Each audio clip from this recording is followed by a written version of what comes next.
Greetings, fellow humans. I am Hugh. And I am Man. And together we are definitely not two kobolds in a trench coat.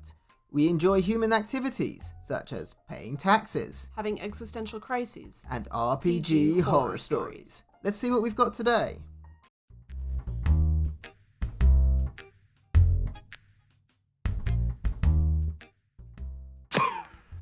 Today we have a DM who created an impossible magic system, a DM who changed a player's backstory so that they were a transphobe, and a player who demanded that another player prove that he was gay to play a gay character. I left after one session because the DM made my character impossible to play. By Reddit user QuirkyKeish789. A couple of years ago, me and a couple of friends from high school started a D&D campaign. I was the DM and ran it for a little bit before family stuff came up, which led to me not being allowed to play anymore. The short version is that my parents, very religious, had a change of heart after originally being okay with me playing and claimed to have received a message from God that D&D was satanic or something along those lines. Anyways, the story starts with me and my friends now starving for a D&D campaign, looking for someone else to DM. Wow, how old school are your parents, OP? I thought D&D was like cool with the Christians now, because even a lot of conservatives play D&D. At least a lot of conservative Christians I know play D&D. Yeah, the 80s cooled. They want their moral panic back. We found April, fake name, who had been playing a bit longer than we had and had offered to run a campaign for us. The only thing we were told is that we are starting at level 10, and I created my character along with everyone else. The first session opens with all of our characters escaping from the captivity of an unknown militia, and everything seems to be going smoothly until someone casts a spell. After the spell resolves, April announces that everyone has a level of exhaustion. I ask if this was an effect of a disease or poison of some kind. I was playing a land druid, and was told this is just how the magic system works in our setting. There are no spell slots, but everyone shares a pool of magic energy, and whenever that pool is running low, determined at the DM's discretion, everyone gets a level of exhaustion. We were told to use our spells sparingly, or there would be consequences. I'm sorry, what? That makes no sense. Like, does she want to have a no magic D&D game? Sounds like the DM can just make that up when it's convenient for them, especially since one spell drained the pool of magic. One, when they're level 10. How is this party going to function? Right?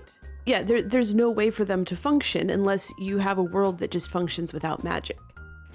This was never discussed prior to our character creation. There was never a session 0, so there was no way for us to be prepared for this, let alone create realistic characters in this setting. Not to mention our party consisted of my character, a land druid as previously mentioned, a wild magic sorcerer, a evocation wizard, a battle master fighter, and a knowledge domain cleric. For those of you who don't know, this is mostly a party of full casters who rely very heavily on their spells. Needless to say, I faked an excuse to leave and never came back to session 2.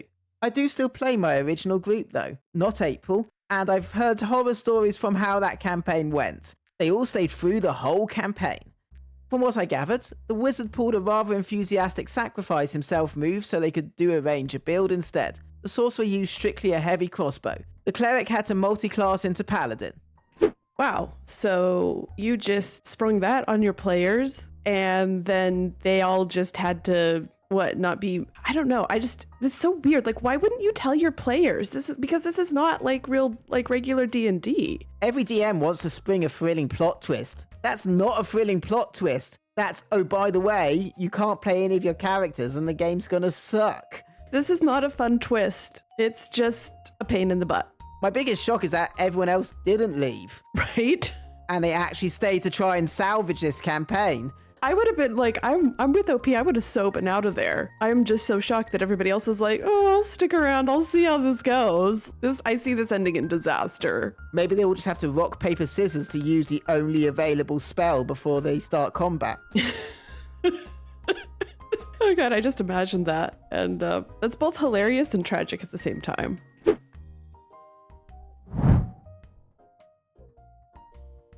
My DM retconned my character into being a transphobe by Reddit user JustTile. Hey RPG Horror Stories. Hey RPG Horror Stories, I'm here with a classic DM overreach.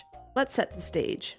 So we're fresh into this pirate-themed Pathfinder game and kick things off aboard the Wormwood. Early on, we meet this grizzled NPC pirate, introduces himself as Jack Scrimshaw. At least that's what we eventually learn. See, in our first conversation with him, we all collectively misheard his name as Jax Grimshaw. None of us caught it, and the DM didn't correct us, so our party just assumed that Jax was this quirky pirate's actual name. It was kind of charming, and we thought it fit the setting. For 3 entire sessions, we're calling this dude Jax. The DM seemed annoyed whenever we say it, but he doesn't correct us in character. We just figure that it's the DM's way of showing the NPC's grouchy old hermit or something. So we keep on calling him Jax. Fast forward to the 4th session, the DM stops us mid-conversation and says, "Actually, his name is Jack Scrimshaw." We all laugh it off and make jokes about how we got his name wrong, and it's actually Jack, singular. But suddenly, the DM gives us this weird look and says, "You know, Jack doesn't appreciate you using that name. Jax is his dead name. Calling him that is actually pretty offensive." The DM explains that, according to this new backstory, calling him Jax is essentially a hate crime in the campaign. We're all sitting there like, wait, what? Because 1, this was never mentioned in the beginning. 2, it came out of absolutely nowhere. And 3, we didn't even know that we were doing anything wrong. The worst part is that the DM starts acting like our characters are in the wrong and implies that we're being transphobic out of character calling him Jax.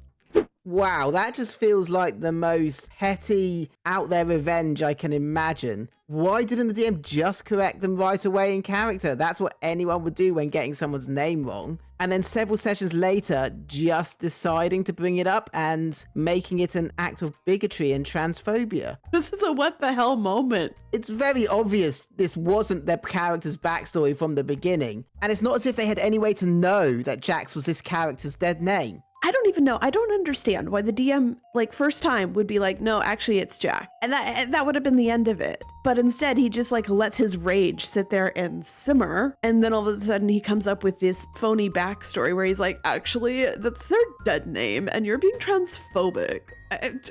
I'm dead. That's how I feel about it.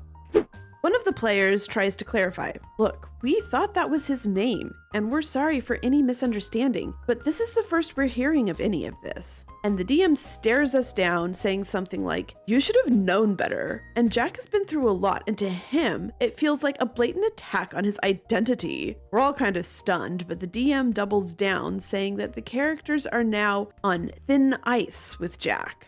So now, not only does Jack hate us, but the DM keeps throwing shade whenever we interact with him, making aside comments about our problematic behavior. At this point, it's clear that he expects us to grovel to this NPC, but honestly, none of us can take this seriously after how forced it felt. This whole thing has become this weird passive-aggressive meta lesson about respecting NPC identities. We haven't played in 2 weeks now, and I'm honestly considering leaving the group. TLDR, misheard the NPC's name as Jax. DM decides that this is actually his dead name and accuses us of in-character and out-of-character transphobia for saying it. The only way I can think of this making sense on any level is the DM thought you didn't mishear him and you were deliberately making fun of the character the whole time, rather than a genuine mistake of mishearing, which is understandable in this situation. Actually, one of the top comments on the story that I absolutely love is, "This whole thing screams, DM planned to have a super serious, cool NPC tag along with the party, and then the players made fun of his name, and so now the DM is out for revenge. Grrr." That's pretty much the only way it makes sense on any level. It's just petty, it's passive-aggressive, it's an ultimately childish way to deal with the problem. If it was a bother in the beginning, should have clarified, and then if the players still persisted in calling him Jax, maybe the DM could just say, "Hey guys, I'd appreciate if you didn't make fun of the character name." But even that feels a little bit of a stretch. I mean, come on. Players make fun of DM NPC names all the time. He was named Purvan. Yeah, he was. Purvan? Purvan. Purvan. Last name, Pedobear. Oh yeah, Yeah, you need to stop taking yourself so seriously as a DM if that's how you're going to react to your super cool NPC character, then like making their name kind of cutesy. Either go along with it or don't be a DM, because if you can't take a joke like that, even if it's a misunderstanding joke, then you're not going to enjoy being a DM, trust.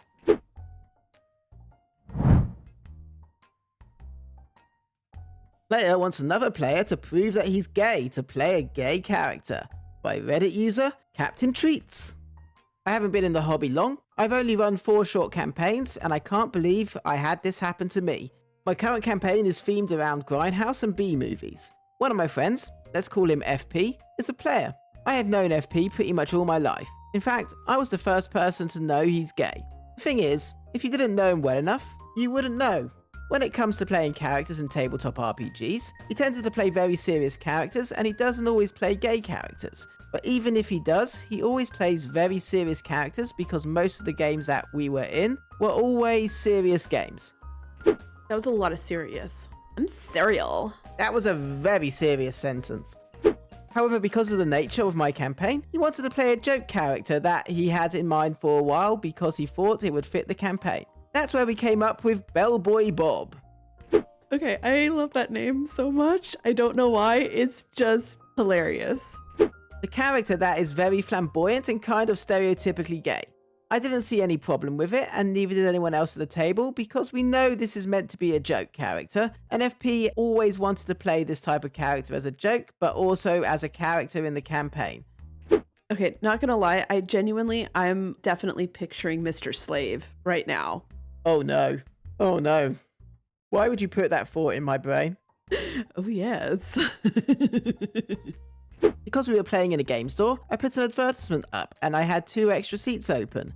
After a couple of weeks, we had a new player, and this new player will be referred to as Michigan. Michigan is much younger than a couple of the other players and myself. One of the other players, FP, and myself are millennials. One of the other players and Michigan are in their early 20s. After 2 more sessions, Michigan texts me and says that he needs to speak to me in private because something has been bothering him. I originally thought that because of the age difference, that perhaps one of us had said something that he might have found offensive. One of the other players that FPE and I hang out with outside the store will sometimes use slang that would have been appropriate when we were teenagers, but not today. Sometimes when we're out in public, one of the words slips out. Now that he says that about being a millennial, I'm definitely picturing Bellboy Bob as Mr. Slave. I mean, that does come up as a problem. Those of us who are millennials, us included, still use a few terms that might be considered dated by Gen Z today. However, we're still on side.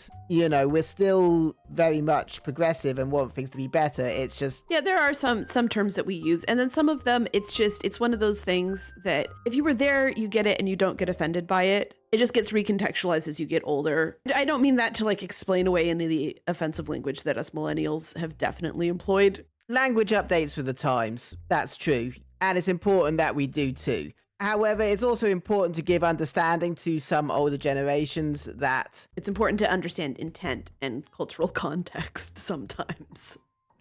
He tells me that he wants FP to change his character because he doesn't like the fact that he's playing a gay character, and he thinks it's really bad that I allowed him to play a gay character. I explained it to Michigan that FP is gay and that he wanted to play that sort of character. Michigan didn't believe that explanation and demanded that FP prove that he's gay. I told him that I am in no position to force anyone to prove anything. However, I will gladly let FP know about the situation, so that way FP can explain the character concept, so that way it doesn't seem bad. This was not good enough. Michigan said he was going to let it go for now, and that he will see me at the next session. A couple of days later, at the next session, Michigan makes it his mission to take the entire table hostage. He makes his complaints known and then accuses FP of bigotry by playing a stereotypical gay character, and then accuses me of allowing it. FP found this hilarious and explains to Michigan that he was indeed gay, and he just wanted to play a stereotypical gay character because it fit the theme of the game. Michigan demands that he changes the character because he finds FP's character offensive. FP said that he's not going to change his character. Michigan then causes a scene stating that it's either FP changes his character or he's going to leave the game, and then ended up being that Michigan walked out of the store and hasn't been back since. It was rather bizarre because I never thought I would have to deal with a problem player. Edit. Michigan was not there for the first few sessions. He came in later after session 6. I get that there have been sometimes, issues with people playing stereotypical gay characters, especially if you're a straight person and you're playing a caricature. Okay, that's offensive. After it comes out that, oh, actually FP is gay and he's just playing a fun character for the fun of it, what's the problem? I think this would have been bad if FP had actually not been gay. It could definitely be deemed as offensive. Oh, yeah. However, it's one of those things where if he's gay himself and is enjoying having fun with that, I don't see a problem with that. If he was doing it in a derogatory fashion, I could see that being a problem. I don't get the feeling that it was being derogatory. I get the feeling that it was probably just being fun. Honestly, I think this is just the most aggressive flirting I have ever seen. I mean, Michigan was one step away from saying, oh yeah, I bet you're not gay enough to kiss me. Maybe. I don't know what was going on with this guy. I hope that he calms down a little bit, because if he's going to start getting offended at every little thing, and I know I sound like a boomer when I say that, he's not going to have a very fun life. Hey, Hugh. Yes, man. Why are rogues so good at stealth? I don't know. Why are they? Their armor is made of hide. And with that, we have definitely not been two kobolds in a trench coat. Be sure to like, comment, subscribe, and make the necessary sacrifices to Tiamat. We'll see you next time.